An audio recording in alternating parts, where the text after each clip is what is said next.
परमात्मा को पाने तथा उसका वास्तविक लाभ प्राप्त करने के लिए पवित्र बाइबल में प्रमाण है कि प्रभु ने मनुष्य को अपना ही स्वरूप बनाया। 6 दिन में सृष्टि रचकर 7वें दिन विश्राम किया। कुरान शरीफ में प्रमाण है कि हजरत मोहम्मद को खुदा स्वयं कह रहे हैं कि मैंने तुम्हें उस परमात्मा की महिमा बताने के लिए भेजा है। वो परमात्मा कबीर है जिसने 6 दिन में सृष्टि रची तथा 7वें दिन तख्त पर जा विराजा। उसकी खबर किसी बाखबर से पूछकर तो देखो। कृपया अवश्य सुनिए जगत गुरु तत्वदर्शी संत रामपाल जी महाराज के अमृत वचन।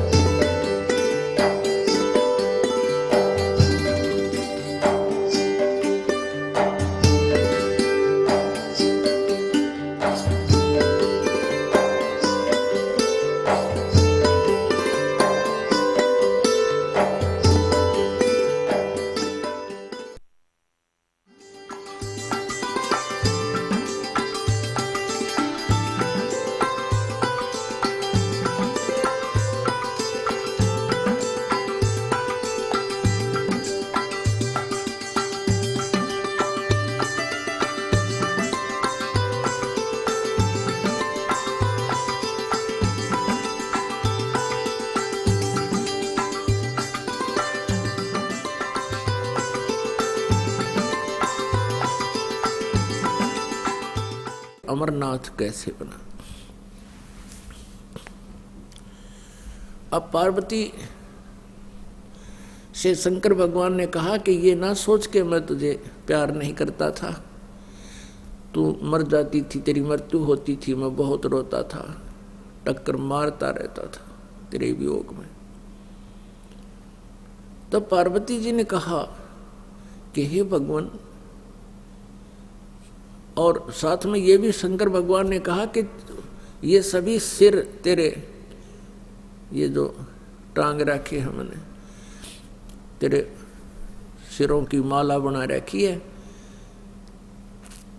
जब तक तू दोबारा मुझे प्राप्त नहीं होती थी तब तक मैं इनको देख देख कर रोता रहता था। तब पार्वती जी ने कहा कि हे भगवान, आपके पास ऐसा मंत्र जिससे मैं अमर हो सकती हूं, और वो क्यों ना दिया आपने भगवान, मैं मरती ही नहीं, आप इतने कष्ट उठाया आपने। पुण्यात्मा, जो व्यक्ति अपने प्रोसेस से परिचित होता है, अपने प्रोफेशन से परिचित होता है, वो समझता उसके कदर और वैल्यू को। ये मंत्र ऐसे नहीं दिया जा सकता। तो भगवान शंकर ने कहा कि पार्वती, अभी तक तेरी आत्मा में इस मंत्र की चाह नहीं बनी थी, इच्छा नहीं बनी थी, प्रबल इच्छा नहीं। और जब तक इच्छा ना बने तो मैं तुझे बहुत कोशिश करता था। आपका याद भी होगी, मैं बहुत बार चर्चा चलाता था कि पार्वती, भगवान की भक्ति करनी चाहिए, परमात्मा की भक्ति से जीव का कल्याण होता है। लेकिन आप तो मेरी एक नहीं सुनती थी और क्या कह देती थी कि मुझे भक्ति की क्या आवश्यकता है, मुझे तो भगवान मिल गया। मैं भी चुप हो जाता था कि अब या आगे बात सुने नहीं। तो पार्वती, तो यहाँ क्या बताते हैं परमेश्वर कबीर देव जी, ये सब कथाएं हमें सुनाने के लिए, और निष्कर्ष क्या निकाल कर देते हैं, उसको सुनोगे तब आपकी आत्मा गदगद होगी। ये कथाएं तो आपने सुन रखी हैं, लेकिन तत्व नहीं निकाल पाया कोई संत। कबीर परमेश्वर की रजा से इस दास पे कृपा हुई है। तो जब तक हमें तत्व नहीं मिलेगा, जैसे जड़ी बूटियां रखी हैं, अच्छी अच्छी जड़ी बूटियां हैं, बनानी हमने आती नहीं, जड़ी रखी हैं, उनको बनाने की विधि हमें ज्ञान नहीं, खाने की ज्ञान नहीं, तो उनका क्या फायदा रखी हुई का। तो ये कथाएं जो हैं, ये जड़ी बूटियां हैं, अलग अलग रखी हैं, वैसे जड़ी हैं, इनको बनाकर औषधि बनाई जाती है। तो पुण्यात्माओं, जैसे समुद्र के अंदर समंदर में सीप होती है एक, जिसमें ये मोती बनते हैं। आपने देखे होंगे शंखले से हुआ करें शंख, इन ये तो ऐसा ही एक चपटा सा होता है, एक जीव होता है, उसका ऊपर का शरीर बहुत सख्त होता है। और उसमें मोती कैसे बनता है? वो सीप जिस समय उसको चाह होती है, समुद्र में एक विशेष गर्मी पैदा होती है और उसके बाद फिर कुछ वर्षा के आसार बनते हैं। तो सीप जो है समुद्र में रहती है और ऊपर सतह पर आ जाती है। जब उसने मोती बनाना, जब उसमें मोती बनने की प्रक्रिया, उसके अंदर एक विशेष जिज्ञासा उत्पन्न होती है, चाह होते, अपने आप उसका मुंह खुल जाता है और ऊपर खुले हुए मुंह खुला हो, ऊपर से वर्षा हो जाती है सवाती यानी आसमान की, बादलों की। तो उससे वो थोड़ा सा नीर ग्रहण करके और मुंह बंद कर लेती है, उससे मोती बनता है। और उस सीप का मुंह खुला ना हो, चाहे सारा सामन बरस जा, मोती नहीं बन सकता। तो यहां परमात्मा बताते हैं कि पार्वती के अंतःकरण रूपी सीप का मुंह बंद था, नारद जी की प्रेरणा से वो मुंह खुल गया और भगवान शिव जी ने फिर उसमें वो मंत्र डाल दिया। तो भगवान शिव ने कहा कि पहले तेरी इच्छा नहीं थी और ये ऐसा अनमोल मंत्र है, मैं तुझे ऐसे बर्बाद नहीं कर सकता, और मैं तुझे दे भी देता, बता भी देता, तो तेरे जिज्ञासा थी नहीं, यो काम नहीं करता, ये व्यर्थ जाता। तो तब भगवान शिव ने कहा, पार्वती आज तेरा सीप का मुंह खुल गया, खुला है ये, और अब ये मंत्र दूंगा तुझे, पर ये ऐसा अनमोल मंत्र है, ऐसे स्थान पर दूंगा जहां कोई दूसरा जीव भी ना सुन ले। जहां पर अमरनाथ बना हुआ है वहां एक सूखा वृक्ष था, एक सूखा वृक्ष था, कोई पत्ता नहीं था, टहनी शेष थी।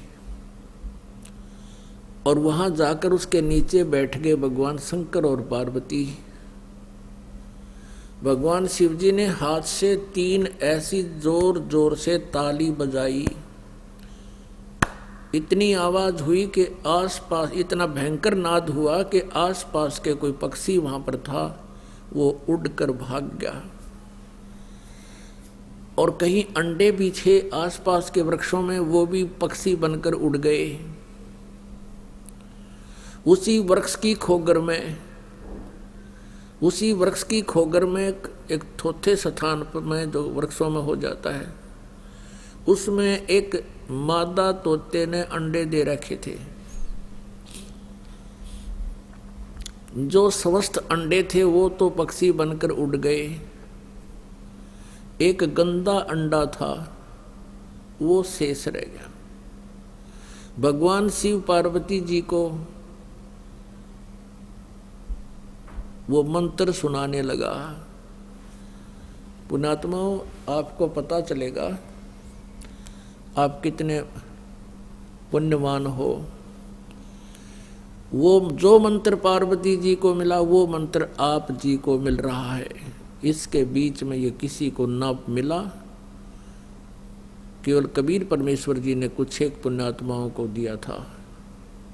उनसे भी कह दिया था कि इसको अभी गुप्त रखना, नहीं तो काल के दूत इन मंत्रों को ग्रहण करके मेरी प्यारी आत्माओं को भ्रमित कर देंगे। अब यहाँ एक प्रश्न और है कि ऐसे स्थान पर मंत्र क्यों दिया भगवान शिव ने और इसको गुप्त क्यों देते हैं? ये ऐसा मंत्र है, यदि ऐसे वैसे व्यक्ति को मिल जावे वो इसका जाप साधना करके सिद्धि युक्त हो जाता है और फिर वो ना जाने कितने जीवों को दुखदाई हो जाता है। पहले ये राक्षस क्यों बने? ये सभी भक्त थे, साधनाएं करते थे, गुरु होते थे। ये साधनाएं करते रहे लेकिन साथ में त्रुटियां भी करते रहे, नाम से खंडित हो गए। गुरुजनों ने उनको अपने वहाँ से निष्कासित कर दिया। उनके अंदर उस नाम के जाप करते रहे, सिद्धियाँ आ गई। उन्हीं भक्तों को के शत्रु बन गए। उनके पास भी सिद्धियाँ, उनके पास भी सिद्धियाँ, सारी उम्र लड़ते रहे, ना उनको भक्ति आपकी ना करने देते थे। आपने सुर असुरों का युद्ध खूब सुना पुराणों में, और अधिकारी जो होता उसके मुख से सुना हुआ ज़्यादा असर करता है।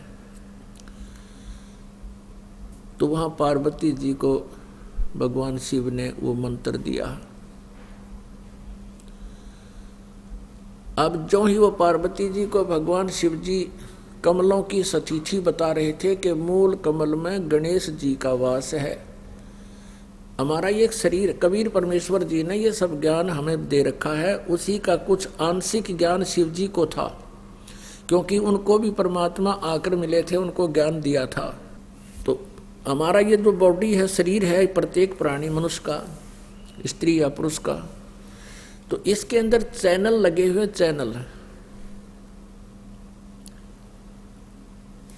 जैसे टीवी में चैनल होते हैं, तो ऐसे हमारे शरीर में बैकबोन है, रीढ़ की हड्डी जिसको बोलते हैं, उसके अंदर की साइड में एक बहुत ही सूक्ष्म वस्तुएं बनी हुई हैं, छोटी छोटी नाड़ियां हैं, आंतड़ी सी हैं। और इस जहाँ ये नीचे गुदा के पास जाकर के एंड होता है इस बैकबोन का, रीढ़ की हड्डी का, उससे 2 उंगल ऊपर अंदर की तरफ एक कमल बना हुआ है, गणेश जी उस वाला चैनल समझ लो। उसमें 4 पंखड़ी हैं, लाल रंग है, और उसका एक मंत्र है जो आपको दिया जाता है। इस मंत्र के प्रभाव से वो कमल चार्ज होता है, और चार्ज होने से फिर धीरे धीरे वो छोटी छोटी आंतड़ी सी हैं, वो धीरे धीरे उनके अंदर वो उकसने लगती हैं, जैसे ब्लेडर में हवा भरते हैं, फिर वो धीरे धीरे फूल जाता है, और पहले वो चिपका होता है। तो भक्तिहीन प्राणी के ये सभी यानी चैनलों के, कमलों के, ये सभी कमल जो हैं ब्लेडर की तरह खाली हो चुके हैं। पहले जन्म जन्मांतर में कुछ भक्ति की थी, वो सब समाप्त कर चुके हो। तो इस मंत्र से ये भर जाता है, दोबारा चार्ज होता है, इसमें हवा सी भर जाती है, ये चार्ज हो जाता है। तो बताया कि मूल कमल, फिर उससे 2 उंगल ऊपर स्वाद चक्र है, जहाँ सावित्री और ब्रह्मा जी का वो चैनल बोला जाता है, कमल है। अपुनात्मा, जैसे कोई भी कार्यक्रम कहीं हो रहा है स्टूडियो में, उस चैनल के, उसके टीवी चैनल के अपने कार्यालय में, और वहाँ से टीवी में दिख रहा है, ऐसे ही जैसे भगवान, जैसे श्री गणेश जी के लोक में जो भी क्रिया कार्य हो रहा है, उसको आप गणेश जी वाले चैनल को ऑन करके उसमें देख सकते हो। ऐसे ही सावित्री ब्रह्मा जी का एक लोक है जहाँ वो रहते हैं, उसमें जो कुछ भी हो रहा है उस के कार्यक्रम को, वहाँ की सब व्यवस्थाओं को आप इस सावित्री ब्रह्मा वाले स्वाद चक्र रूपी चैनल में इसको ऑन करके, चार्ज करके, इसमें या इसको फुल करके देख सकते हो, ऑन हो जाता है। फिर नाभि कमल है, जिसमें विष्णु जी और लक्ष्मी जी के लोक की सारी जो घटनाएं हैं, वहाँ सारा दृश्य वहाँ देखा जा सकता है। उसका एक मंत्र आपको दिया जाता है। फिर हृदय कमल है, यहाँ पर भगवान शिव के लोक में जो कुछ भी हो रहा है इसके अंदर हम देख सकते हैं, जब ये आपका ऑन हो जाएगा। फिर कंठ कमल है, ये कंठ, यहाँ तो ये कंठ है, इसके पीछे है ये, जहाँ रीढ़ की हड्डी आकर थोड़ी सी बैंड होती है, इससे पहले यहाँ इस दुर्गा जी का ये कमल है, चैनल है। तो दुर्गा के लोक में जो कुछ भी कार्य हो रहा है उसको आप यहां देख सकते हो। उसके बाद फिर एक 2 दल का त्रिकुटी में कमल है, फिर सहस्रार कमल है जहां हम ये हिंदू लोग चोटी रखते हैं। उसका ये कारण तो ये था कि यहाँ पर सहस्रार कमल है 1000 पंखड़ी वाला। यहाँ पर इस काल भगवान ब्रह्म का निवास है, उसका लोक है, ब्रह्मलोक है। तो जो आप जी को ये मंत्र दिए गए हैं, यही मंत्र 5, ये प्रथम मंत्र में जो 5 मंत्र हैं बीच बीच वाले, फर्स्ट एंड लास्ट को छोड़ के, ये मंत्र पार्वती जी को भगवान शिव ने उस स्थान पर दिए थे जहां पर अमरनाथ बना दिया गया, अमरनाथ का मंदिर बना हुआ है।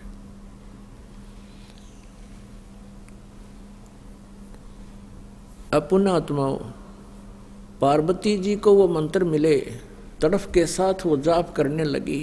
अब इससे कितना बेनिफिट होगा कि जब तक भगवान शिव की मृत्यु नहीं होगी तब तक पार्वती की भी मृत्यु नहीं होगी। इतना बेनिफिट इसको मिल गया। अब इतना भी बेनिफिट कहाँ मिला? भगवान शिव से। भगवान शिव ने वो मंत्र उसको कहाँ दिया? जहाँ आज अमरनाथ बना हुआ है। अब वही मंत्र अधिकारी व्यक्ति जिसको आदेश है ये नाम देने का, जहाँ पर भी बैठकर दे दे वही अमरनाथ हो गया। आपके लिए अमरनाथ ये बरवाला आश्रम है, वो मंदिर अमरनाथ नहीं, वो तो पार्वती के लिए तो था, बाकी तो वहाँ व्यर्थ में जाते हैं सिर्फ यादगार देखने के लिए। अपना आत्माओं, जैसे ये दास पहले सत्संग करते थे, नगर नगर में जा करके वहाँ टेंट लगाते थे और वहाँ श्रद्धालु भक्त भाई बहन भोजन बनाने के लिए ईंटों की भट्टियाँ बना लेते थे, चूल्हे बना लेते थे। आप भी भोजन खाते थे, आने वाली संगत के लिए भी प्रसाद बनाते थे, सत्संग होता था, श्रोता सत्संग सुनते थे और जिनको ज्ञान हो जाता था वो उपदेश दीक्षा लेते थे। तो उनके लिए, जो जिन्होंने वहाँ दीक्षा ली, उनके लिए वो अमरनाथ था जहाँ वो टेंट लग रहा था, वो अमरनाथ हो गया। वहाँ उनको वो अमोघ मंत्र मिल गया। अब वहाँ से हम टेंट उठा करके दूसरे शहर में चले गए, वहाँ सत्संग किया। पीछे से कोई जा कर के कहता है कि यहाँ महाराज जी ने सत्संग किया था, आजा दिखा के लाऊंगा। और देख, यहाँ भट्टी, यहाँ पर हलवा बनाया था, यहाँ खीर बनाई थी, यहाँ बैठ कर सत्संग किया था और यहाँ नामदान देते थे। अब उसने चाहे 100 बार देखा हो, वहाँ कुछ भी कोई नहीं, ना हलवा मिला, ना खीर मिला, ना ये सत्संग मिला, ना नाम मिला। वो तो वहाँ मिलेगा जहाँ फिर ये दास बैठा और सत्संग हो रहा हो और सारा भंडारा साथ हो। तो ऐसे जो ये यादगारें हैं, ये तो भट्टी और चूल्हे रह गए जिनमें कुछ भी कोई ना, केवल एक यादगार है। वहाँ जो कितने चक्कर लगाते रहो, वो वस्तु नहीं मिलेगी जिसके लिए आप वहाँ जा रहे हो। तो पुण्यात्मा, इस तत्व ज्ञान से आत्मा जागती है। जैसा हमें पहले ज्ञान दिया गया था, हमारे पूर्वजों ने उसी को फाइनल मान लिया था। क्योंकि श्रद्धालु विद्यार्थी होता है और मार्गदर्शक जो होता है वो टीचर होता है, गुरु होता है वो टीचर होता है, संत टीचर होता है। अब टीचर विद्यार्थी को जो भी कोई ज्ञान देता है तो विद्यार्थी को कोई ऑब्जेक्शन नहीं होता, क्योंकि वो गुरु जी को, वो टीचर को टीचर मानता है, टीचर जो बताता है सही है। तो इन नकली टीचरों ने, इन नकली गुरुओं ने हमारे पूर्वजों को शास्त्र विरुद्ध ज्ञान दे दिया, लोक वेद सुनाकर उनके जीवन बर्बाद करवा दिए, भूत बनवा दिए।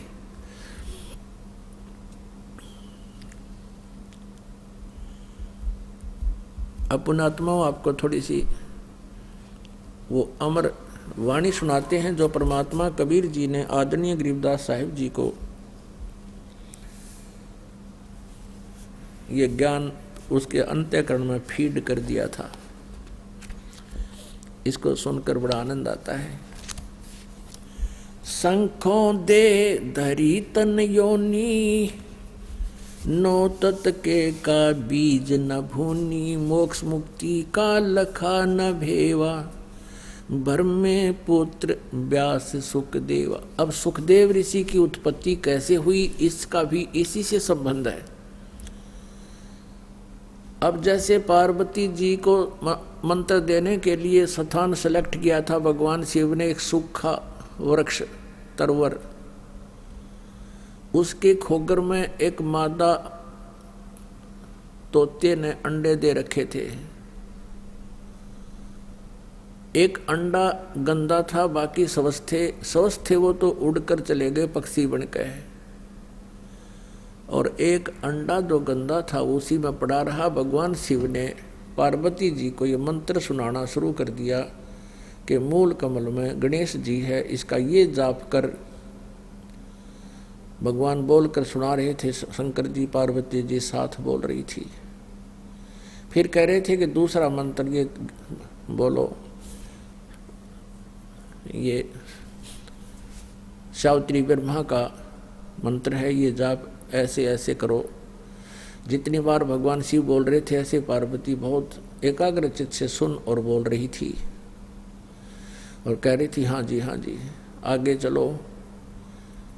क्योंकि वो अच्छी आत्माएं थी, उनके अंदर इतना गंध नहीं भरा था उनका, तुरंत वो चैनल ऑन होते चले गए। पूर्व के संस्कार भी साथ काम करते हैं। नाभि कमल में बताया कि यहाँ पर इस मंत्र का जाप कर, यहाँ विष्णु जी और लक्ष्मी जी का वास है। हाँ जी। वो ऐसे हाँ कर रही थी, हूँ कर रही थी। कुछ देर में क्या हुआ, पार्वती जी की आत्मा एक चैनल में घुस गई।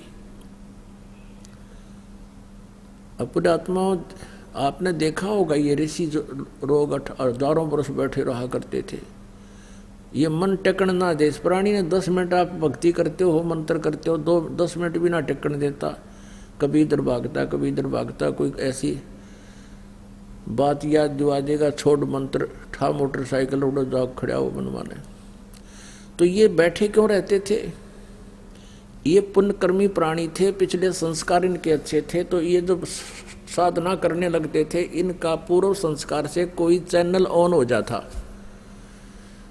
जैसे किसी भी ब्रह्मा जी का हो गया या गणेश जी का हो गया या शिव जी विष्णु जी वाला हो गया, तो वो क्या होता था कि उसमें ये आत्मा चली जाती थी। और वहाँ देखे ऊपर के लोगों में तो विघ्न है। यहाँ तो एक सिनेमा देखते हैं 3 घंटे, आप जाते हो भूल जाते हो सब कुछ, और 3 घंटे ऐसे होते जानो 3 मिनट होगी, जो आँख पानी देखे जा, नाचा कूदी बकवाद। तो ऐसी ही ऊपर के लोगों में है। उन ऋषियों को पता नहीं था तो कि धक्के खा रहा है। वो देखो कि अप्सराएं नाच रही हैं, जैसे सोपन सा होता है, ऐसा समाधि हो जाती है इनकी। समाधि उसको कहते थे, समाधि लाग गई इसकी। और वो देखा ऊपर सांग, समाधि टट्टू लाग गई थी। तो वहां आत्मा जाती है, उस लोक में घुस गई इस चैनल के माध्यम से। तो वहां कई औरतें नाच रही हैं, कहीं झरने बह रहे हैं, कहीं पर कुछ हो रहा है, कहीं पर आतिशबाजी छूट रही है। तो ये देखता रहता है अंदर। तो इस कारण से वो हजारों वर्ष बैठे रहते थे। उस बैठने से उनका तप हो जाता था। और तप से सिद्धियां आ जाती थी। उन सिद्धियों से वह आंडी पाक गए। एक दूसरे ने, किसी ने दुख दे दें, किसी ने सुख दे दें अपनी कमाई तक। ऐसे होता रहता। ऐसे ही पार्वती जी का जो आत्मा थी वो चैनल में घुस गई और उसने नहीं पता शंकर जी के बोल रहे हैं। उधर से क्या देखा भगवान शिव ने कि पार्वती जी तो समाधिस्थ होगी और वृक्ष के अंदर से एक आवाज आ रही है, हूं हाँ, तो भगवान शिव ने देखा, जानते हैं। तो भगवान कबीर परमेश्वर जी ने ये ज्ञान दिया है अपनी प्यारी आत्मा गरीबदास जी को। उन्होंने फिर ये हमें बताया है। क्या बताया कि वो गंदा अंडा जो था वो स्वस्थ हो गया, और उस भगवान शिव जी के मंत्र के प्रभाव से, जैसे वो बोल रहे थे कि पार्वती को कह रहे थे बोल 4 बार ऐसे ऐसे, तो उस मंत्र में और एक अधिकारी संत के मुख से सुनकर उसका बहुत असर बनता है, जीव जंतुओं पर भी बनता है। तो वो गंदा अंडा स्वस्थ हो गया, और स्वस्थ होकर उसमें बच्चा बन गया इतने ही मंत्र से, और वो तोते का बच्चा ओंकारे वर्ण लग गया पार्वती के स्थान पर। तो भगवान शिव ने सोचा कि ये जीव, इस जीव ने मेरा मंत्र चुरा लिया, ये किताब बता देगा, इसको मारूंगा। इस उद्देश्य से उसको पकड़ना चाहा तो वो भी चार्ज हो गया था। वो पक्षी आकाश में उड़कर बहुत तेजी से भाग लिया। पीछे भगवान शिव जी, पार्वती वहां बैठी समाधि लाए। आगे वेद व्यास जी की पत्नी बैठी थी, उसने जमाई ली। पक्षी का शरीर छोड़कर वो आत्मा वेद व्यास की पत्नी के पेट में चला गया, शरीर में जमाई के माध्यम से, मुख से। और समय आने पर फिर वो संयोग हुआ उसका, फिर अंदर वो गर्भ में बालक बना। फिर सुखदेव रूप में वो महर्षि प्रसिद्ध हुआ, जन्मा। अपन आत्माओं, जैसे ये हमारे एक बीमारी ला रखी है इन नकली गुरुओं ने, कि जैसे आप जी का कोई भी घर का सदस्य मृत्यु को प्राप्त हो जाता है, फिर उसके शरीर को सभा करने के उपरांत, अंतिम संस्कार करने के उपरांत उसकी अस्थियों को गंगा में डाल कर आना कंपलसरी बना रखा है। क्यों बना रखा है, किस लिए? और ये कहते हैं तेरे पिता की गति नहीं होगी, तेरी माँ की गति नहीं होगी यदि वहां नहीं डाल का होगा। वहां फिर और ठग बैठे। यहाँ के भेजने वाले एजेंट अपना कमीशन ले लें, और वहाँ बैठे वो जो गंगा में डलवाएंगे उन अस्थियों ने, वह न्यारे चार्ज करें। अपने आत्माओं, ये सब अज्ञान के कारण, तत्व ज्ञान के अभाव से हो रहा था। अब क्या होता है, जैसे एक व्यक्ति किसी किराए के मकान पर रहता है और उसको मकान मालिक कह देता है भाई मकान खाली कर दे, मुझे आवश्यकता है, तो उस समय वो छोड़ना जी ना करता। और इस मकान में तो यू अपना मान रहा, अपना पर्सनल मान रहा है, इसमें इस मकान में तो यू कोई सैकड़ों वर्ष रहता है, तो इस मकान को ये छोड़ना नहीं चाहता, अपना मान बैठता है। उधर से भक्ति ना करने से ये प्रेत बन जाता है। प्रेत बनते ही इसका जो भी अकाउंट है जाते इसको मिल जाता है, कौन सी योनि प्राप्त होनी है, ये भूत बन जाता है। और उधर से क्या होता है कि वो घर वाले उनको फूक देते हैं, सवा कर देते हैं, तो वापस वो अपने घर पर आता, वो प्रेत बनकर। अब घर वाले तो उसको देख नहीं सकते, उसमें आवाज नहीं, वो सुना नहीं सकता, वो वहां धक्के खा के फिर देखता मेरा शरीर कहाँ है, वो जाता शमशान घाट पे। तो इतना इसको ज्ञान होता है प्रेत को कि ये अस्थि मेरी है, ये नहीं है। तो अगर वहाँ उसको कोई अपनी अस्थि मिल जाता है, यो हार्ड ना जड़ा हुआ, उसको चिपक जाता मेरा है, यो मेरा, नुतकती चिपट जाए उसका। और ये सद ये क्या करते हैं, सेवड़े उन अस्थियों को उठा लाते हैं और वो अस्थि के साथ आता वो प्रेत, फिर वो उसको अपने जंतर मंत्र से जकड़ लेते हैं, अपने अधीन बनाकर फिर वो दूसरों को दुखदाई हो जाते हैं। तो इस कारण से इसका उन्होंने निपटारा करवाने के लिए इन नकलियों ने ये सोचा कि भाई इन अस्थियां न उठाकर तुम वहां डालो, ऐसे गहरे जल में डाल दो जहां ये पितर प्रेत बन के आवे तो उसका हाथ ना लगे, वो चपका नहीं और वापस तुम्हारे घर ना आ जावे, आसपास भी ना रहे। उनका उद्देश्य तो ये था। अब उससे क्या समाधान हो गया? वो तो बनना था, वो बन चुका है। प्रेत बनना था या कोई पशु पक्षी बनना था, वो तो बन चुका है अपने पूर्व संस्कार से। अब वो नकीते ठा के डालें जाओ, प्रेत वो बन ही चुका है। तो ऐसी हमारी ऐसी वृत्ति है इस जीव की। उसी आधार से सुखदेव वाली आत्मा का संस्कार ऐसा था कि उसने गंदे अंडे में ही ऐसे उसका अंडा नष्ट हो गया और उसका वो चिपका रहा, अपना जान के मेरा है मेरा है। यह वृत्ति है हमारी। अपनात्मा, जैसे बच्चा गर्भ में आते ही माता को अपनापन हो जाता है और किसी कारण से वो गर्भपात हो जाता है तो बहुत रोती है कि मेरा था मेरा था। ऐसे ही उस अंडे को गंदा होने पर भी उसने अपना मान रखा था, चिपका बैठी थी आत्मा मेरे, उसका संस्कार ऐसा था। और ये सारा कुछ जो होता है पूर्व निर्धारित संस्कारों से ही होता है। जो पार्वती जी को मंत्र मिला ये भी पूर्व संस्कार थे इसके और पूर्व निर्धारित था। अब केवल कबीर परमेश्वर ही उसको परिवर्तन कर सकता है और किसी पर परिवर्तन नहीं होना। तो ये सारा कुछ हुआ तो पूर्व संस्कार से, लेकिन घटना ऐसे घटी हो तो वो अंडे को जो चिपका में बैठा था वो सुखदेव वाली आत्मा, इसी प्रकार जो ये अस्थियां उठाने की बीमारी लगाई इन लोगों ने इस उद्देश्य से लाई कि जब जय उल्टा आ गया तो वहां शमशान घाट पर बैठा रहेगा। और आपने देखा होगा कि भाई कई क्या कहा करते थे कि भाई ये लड़का वहां जा रहा था और इसकी ठोकर लगी किसी वस्तु का, उस दिन से बीमार है, तो यो भूत चिपटा रहा है उसके अपने अस्थि के और उसका ठोकर लगी। फिर ये चौधरी था, फिर अब कैसे मेरा ठोकर मार दी, इसका अंडी बनाता लकड़ता ही नहीं, फिर गधा बन जा है। तो वहाँ उनको दुखदायी होता था, इसलिए उन्होंने ये समस्या हल कर दी कि अस्थि यहाँ से फेंक दो कितने, यो एक स्थान पर ना चिपका रहा, अंडे जा धक्के खानता कि तो और धक्के खा लेगा, बाहर चला जाएगा। ये उद्देश्य था।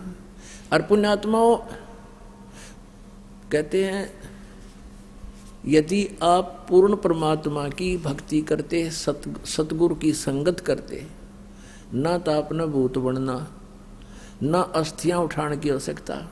और आपने यो नाम ले रखा तो कितनी ठोकर लागो, कितने कुछ जाओ चौराहे पर गांडो तुम और बर्फी खाते हुए, आपके निकट कोई भी नहीं आ सकता, क्योंकि ये समर्थ की शक्ति है। एक भक्त बता रहा था कि मैं अपनी किसान था वो, कि अपनी बहन के गांव में ससुराल में गया हुआ था, उनका ज़मीन ज़्यादा थी, मैं अपने बैल ले गया था उनकी खेत की जुताई करवाने के लिए, हेल्प करने के लिए। तो मेरी ड्यूटी उन्होंने दूसरे खेत में लगा दी और बहन का बटेऊ जो बहनोई था वो दूसरे खेत में अपना काम कर रहा था। उस खेत के पास में एक छोटा सा तालाब था, तलैया थी, जोड़ी थी, उसमें एक छोटी सी मंडी बना रखी थी। और कोई वहाँ पर एक 5 किलो एक बेली होती थी, 5 किलो गुड़ का एक ही आइटम बना दिया करते, पेड़ा सा इतना बारा। वो चढ़ा गया वहाँ, उस वो को पीर प्यार था, पीर की मड़ी थी। वो कहने लगा मैं बैलों को पानी पिलाने के लिए जब उस गया वहाँ तालाब में, तो मैंने देखा इतना गुड़ दरा बहुत सुंदर। मैंने वो उठा लिया, कुछ तो आप खाया, कुछ कूट छेद कर बैलों को खिला दिया, चारे में डाल दिया। और नाम मैंने ले ही रखा था परमेश्वर कबीर जी का, आपके परमात्मा की शरण में आ चुका था। तो फिर मुझे वो इतनी दूर दिखाई दिया, एक दोपहर के समय वहाँ बैठा था मैं, कम से कम 50 फुट की दूरी पर एक 3 फुट का आदमी, सफ़ेद दाढ़ी, सफ़ेद कपड़े और नो आँखें लाल कर रहा। कहने लगा तू ठाडे की शरण में था, नाल तेरा बक्कल तारूं, उतने मेरा गुड़ खा लिया। तो तगड़े की शरण में था इसलिए बच गया ना, तेरा बक्कल तारू मार, तने मेरा गुड़ खा लिया। ये भूत बेटी के बाप खावे कुत्ते, उनको भी यही आभास है कि मेरा है, बस धर दियाड़े मेरा हो गया भी हो। तो पुण्यात्माओं, आप समर्थ की शरण आ चुके हो, ये तो आपका असर करें को नहीं। अब यहाँ वाणी सुनाते हैं परमात्मा की। सतगुरु मिले महादेव बंका, 84 की मिटी न शंका। 78 जन्म गौरी भरमाई, शिव को रुंड माला गल लाई। अर्ध शरीरी देवी गौरा, जिनका थिर भया नहीं भोरा। नारद मुनि उपदेश बखाना, गिरजा सुनो मोक्ष पद ज्ञाना। सुन हे देवी गौरा माई, 68 तीर्थ पर भी नाई। पिंड प्रधान किए कै बारी, खुली नहीं ये मुक्ति द्वारी। रुंडमाला शिव गले, गिरजा के सिर ही सी। भक्ति दुराई देव को, ना परस्या जगदीश। तुमरा देवी रूप विशाला, शिव तो पैर रहे रुंडमाला। बहुतक पर ले हो जाई, लंबी उम्र शिव कलयुग के माई। दीर्घ आयु है शिव अनुरागी, तुम देवी गौरी दिल त्यागी। मूल मंत्र नहीं नाम सुनाया, ताते कल्प होवे तेरी काया। महादेव देवनपति देवा, जाकी करी न गौरी सेवा। कर बंधन कर शीस नमावो, तन मन अर्पो शीस चढ़ावो। शिव है मोक्ष मुक्ति के दाता, तो से भेद कहूँ गौरी माता। अब यहाँ गरीबदास साहिब जी ये जो वाणी बोल रहे हैं, ये जो नारद ने बोली वो बोल रहे हैं। ये ना समझ लेना आपके इसमें लिखा है कि शिव जी देव उनके देव हैं, नहीं। ये नारद जी की बुद्धि के सतर से बता रहे हैं कि वो भगवान शंकर को देवनपति देव मान रहा था, सबका मालिक। चरण गहो चिंतामणि केरा, ताते प्राण अभय हो तेरा। कमल रूप देवी दिल की न्या, नारद मुनि उपदेसी चीन्या। जद आए शिव मंदिर अवधूता, देवी चरण लिए सतरूपा। चरण पकड़ रोवत है बाला, मोरे शीस किए रुंडमाला। मोह से भक्ति दुराई देवा, मैं जानी नहीं तुम्हारी सेवा। मोह से भक्ति दुराई स्वामी, हमसे भेद कहो निज दामी। मैं अबला हूँ बाला भोरी, पार निभावो हमरी डोरी। पूर्व जन्म की कथा सुनावो, मूल मंत्र हम शिव गौरावो। मूल मंत्र महबूबे का, ईश सुनाओ मोहे। जुगन जुगन पातक छूटे हैं, छूटत हैं दिल द्रोही। बोल रही भवसागर हम ही, मोक्ष मुक्ति के दाता तुम ही। शीश पकड़ सुन देवी बाता, को उपदेशी मिला विदाता। ये तो नाही ज्ञान तुम्हारा, हम सो भेद कहो परवारा। गिरजा कहे सुनो शिव स्वामी, तारण तरण आद घन नामी। नारद मुनि उपदेश समोदम, ज्ञान ध्यान दीना ज्ञान ध्यान परमोदम। अब यहाँ जब पार्वती जी भगवान शिव के चरणों में गिरकर रोने लगी, तो भगवान शिव जी क्या कहते हैं? शीश पकड़ सुन देवी बाता, को उपदेशी मिला विधाता। पार्वती के सिर को छूकर भगवान शिव जी ने कहा कि मेरी बात सुनो देवी, ऐसा कौन भगवान मिल गया तुझे आज तेरी ऐसी बुद्धि बदल दी? ये तो ना ही ज्ञान तुम्हारा, हम सो भेद कहो परवारा। गिरजा कहे सुनो शिव स्वामी, तारण तरण आद घन नामी। नारद मुनि उपदेश सुमोदम, मेरे को नारद जी ने ये सारी बात बता दी। और दीना ज्ञान ध्यान प्रमोदम। अपन आत्माओं,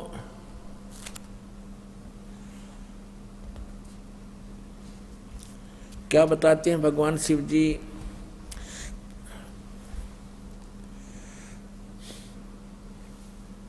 बनखंड चलो गौरी दीवानी, पंछी सुने ना हमारी वाणी। के चलो जंगल में चलेंगे, बनखंड में, ऐसे स्थान पर बैठेंगे कोई पक्षी भी हमारी बात ना सुन ले, हमारी वाणी ना सुने।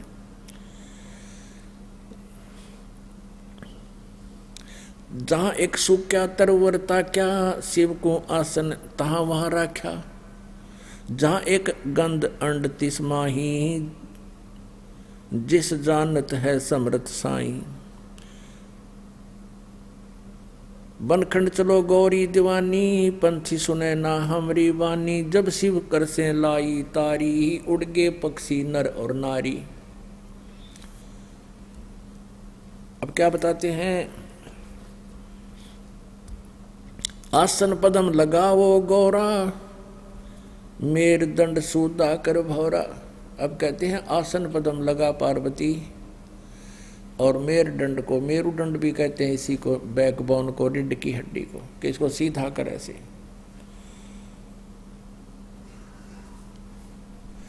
चंद्र लगन में सुरत लगाओ, सूरज सुर को बंद खमाओ। गौरी आदि गणेश मनाओ, हो किलियम किलियम ध्यान लगाओ। प्रथम मूल कमल को जानो, चतुर पंखड़ी लाल बखानो। ये प्रथम कमल है, मूल कमल जिसको बोलते हैं। दूजे स्वाद चक्र को देखो, श्वेत वर्ण रंग सुरत विवेको। सठ पंखड़ी प्रीत परेवा, जहां बसते हैं गंधर्व देवा। तो ये सब वो नामों का जानकारी दे रखी है इसमें, जो दास आपको देता है। पार्वती जी को भगवान शिव ने यही मंत्र दिया। अपुण्यात्माओं, अब यहाँ बताया जा रहा है कि समर्थ पूरा गुरु हो, जिस स्तर का भी हो। जैसे कोई प्राइमरी कक्षा का टीचर है तो वो भी टीचर पूरा हो, और जैसे कोई मैट्रिक यानी 10वीं तक का कोई अध्यापक है, वो भी अपने सिलेबस से ठीक परिचित हो, वही भला कर सकता है विद्यार्थियों का। तो ऐसे ही भगवान शिव ने पार्वती जी को प्राइमरी तक का ज्ञान दिया था, इतना ही टीचर थे वह। अब जैसे आपको बताया कि सुखदेव ऋषि की बैटरी चार्ज होगी भगवान शिव से मंत्र सुनकर, और तोते में एक आदत होती है ये नकल बहुत करा करे। उसने उसके कुछ जाप किए, जिस कारण से उसकी बैटरी चार्ज होगी, और फिर वो माँ के गर्भ में रहा 12 वर्ष तक, व्यास जी की पत्नी के गर्भ में रहा।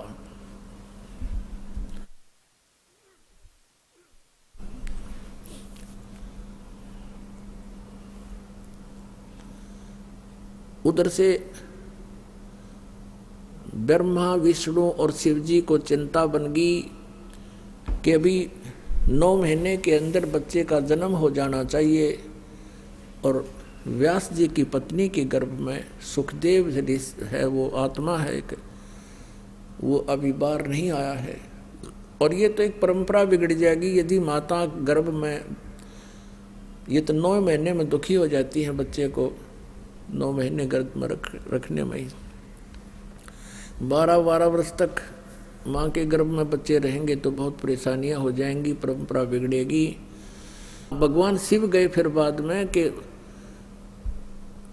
इन ब्रह्मा और विष्णु ने कहा कि आप ही ये काम कर सकते हो, उसको निकालो जाकर, और आप ही के कारण उसने ऐसा शरण मिली है, ऐसी शक्ति मिली है। भगवान शिव वहाँ गए कि व्यास की पत्नी तेरे पेट में मेरे ज्ञान का चोर है, मैं उसको खत्म करूँगा, मारूंगा। तो व्यास जी भी आ गए। व्यास जी ने कहा भगवान आओ, धन्य भाग हमारे, आपका आगमन हुआ। आप कैसे आए? सारी कहानी बताई कि इसने ऐसे ऐसे मेरा अमर मंत्र सुन लिया, ये अमर हो गया, और इसने धोखे से मेरे से ज्ञान सुन लिया, और मैं इसको मारूंगा, खत्म करूंगा, आपका गर्भ नाश करूंगा, आपकी पत्नी का। अब उसने कहा, व्यास जी ने कहे भोलेनाथ, एक तरफ तो आप कह रहे हो कि आपके मंत्र सुनकर इसने जाप कर लिया, जाप से ये अमर हो गया, अमर को आप मारोगे कैसे? अब शिव जी फेल हो गए। कहा भाई बात तो ठीक है। इतने में ब्रह्मा और विष्णु भी आ गए कि भाई शिव जी तो हो लिया फ्यूज। तब उन्होंने कहा कि भाई सुखदेव, तीनों ने मिलकर कहा सुखदेव तू बाहर आ जा। सुख माने तोता होता है, हे तोता राम तू बाहर आ जा, क्योंकि तोते के शरीर को छोड़कर उसमें गया था इसलिए इसको सुखदेव कहने लगे। तो सुखदेव ने कहा कि मुझे अब ज्ञान है, क्योंकि माँ के गर्भ में इस प्राणी को पिछला पूर्व जन्मों का और आगे क्या होगा इसके संग में सारा ज्ञान होता है। तो सुखदेव गर्भ से बोला कि भगवान मैं बाहर नहीं आ सकता। बाहर आते ही आप जी के तीनों के गुण या त्रिगुणमयी माया जीव को मोहित कर देती है, बेहोश कर देती। अब मुझे सब पता है कि मैं पिछले जन्मों में कितना कष्ट उठाया करता था, भक्ति ठीक बनी नहीं, मैं फिर बकवाद करके मरता रहा, असंग जन्म हो गए मैंने दुख पाते ने। अब मैं बाहर नहीं आऊं, मुझे डर लगता है। तुम अपनी एक शर्त पर आ सकता हूं, यदि आप तीनों के तीनों अपनी जो आपके अंदर से निकल रहे एक एक गुण की तरंग, इनको कुछ समय के लिए रोक लो। अब उन्होंने कहा भाई ये हमारे बस का भी कोई ना, हम इसको रोक लें। हम केवल एक सांस कुछ देर सेकंड के लिए रोक सकते, सेकंड के भी कुछ हिस्से के लिए, नहीं तो हमारा शरीर पाट जाए तो बीपी के ऐसा काम है, हम अधिक देर नहीं रोक सकते इस प्रभाव को, हमें भी मालूम है। तो सुखदेव ने कहा कि ठीक है कुछ सेकंड के लिए रोक दो। अब ब्रह्मा विष्णु महेश वहां से चले गए, वहां से उन्होंने कुछ सेकंड के भी कुछ हिस्से में उसको रोक पाए। इतने में सुखदेव बाहर आ गया, मां के गर्भ से जन्म बाहर निकल गया। अब व्यास जी देख रहे हैं कि पत्नी को कुछ पीड़ा हुई, बच्चा होने वाला है। सुखदेव निकला बाहर, एकदम 12 वर्ष की आयु का, बाहर आके एकदम शरीर बड़ा हो गया उसका, और अपनी और नाल कंधे पर डाल लिया और सुंडी का जेर लटका करे, जिससे माँ की नाभि से कनेक्शन होता है। व्यास जी कहने लगे बेटा ए पुत्र मेरी बात सुन, बेटा मेरी बात सुन। अब सुखदेव ने देखा भी नहीं अपनी माँ और पिता की तरफ, पीछे से ही बोल रहा है कि ऋषि जी एक लेवा एक देवा दूतम, कोई किसी का पिता नहीं पूतम। कहने लगे ना जाने कितनी बार तू मेरा बाप बन लिया, ना मेरा कितनी बार मैं तेरा बाप बन लिया व्यास जी। अब मुझे वो याद है, वो ताज़ा है सारी याद। अब मैं इस बीमारी में पैर ना दूं, ना दर्शन दिखाऊं ना देखूं, हो सकता मेरी ममता आप में हो जा, मैं फंस जाऊंगा। यूँ कह के वहाँ बैटरी चार्ज थी उसकी, आकाश में उड़ गया और कहीं दूर जाकर आप अपनी और नाल काट के और कपड़े अपना पेड़ की छाल लपेट के और लाग गया भक्ति करन बिना गुरु के। और फिर वो चार्ज बैटरी थी उसकी पिछले जन्मों की, उससे आकाश में उड़ने की सिद्धि उसमें आ गई थी। तो पुण्यात्माओं, गुरु बिन माला फेरते हैं, गुरु बिन देते दान, गुरु बिन दोनों निष्फल हैं, चाहे पूछो वेद पुराण। अब पिछले जन्म के संस्कारों वश सुखदेव ऋषि जी ने गुरु की आवश्यकता इसलिए नहीं समझी क्योंकि उसके अंदर सिद्धि विद्यमान थी, पिछले जन्म की बैटरी चार्ज थी। पुण्यात्माओं, आप देखते हो कि किसी गांव में किसी संत का कोई मंदिर आश्रम बना हुआ है, यादगार बनी हुई है, उसकी क्या लीलाएं हैं कि ये संत जी छोटे से थे तभी से इन्होंने ऐसी चमत्कार कर दिए थे, ऐसा कर दिया था, वहाँ ऐसा कर दिया था। अब वो पिछले जन्म के पुण्यकर्मी साधक सिद्धि वाले थे, अगले जन्म में वो सिद्धियाँ कुछ बैटरी चार्ज थी और वो सब खत्म हो ली। फिर वो क्या बन गए, अब वो वहाँ भोग लगाते हैं, वो मंदिर में बैठ कर भूत बन गए, वो भूत बन गए। तो ऐसे ही ये सुखदेव ऋषि आकाश में उड़ जाता था। एक कॉमन स्वर्ग है उसमें पहुंच जाता था। वहां गए व्यक्ति कोई आम व्यक्ति तो होता नहीं, तो सब ऋषि महर्षि वहां देवता उसका आदर करते थे। बड़े पहुंचे हुए महापुरुष हैं, देखो यहाँ आकाश से उड़कर स्वर्ग में आ जाते। इसी धोखे में एक दिन सुखदेव जी विष्णु जी के लोक में चला गया। विष्णु जी के लोक में जब ये पहुंचा तो इसने स्वर्ग में जाने की इच्छा व्यक्त की। वहां के स्वर्ग में, विष्णु लोक के स्वर्ग में। स्वर्ग क्या चीज है? प्रत्येक शहर में जैसे रेस्टोरेंट होते हैं,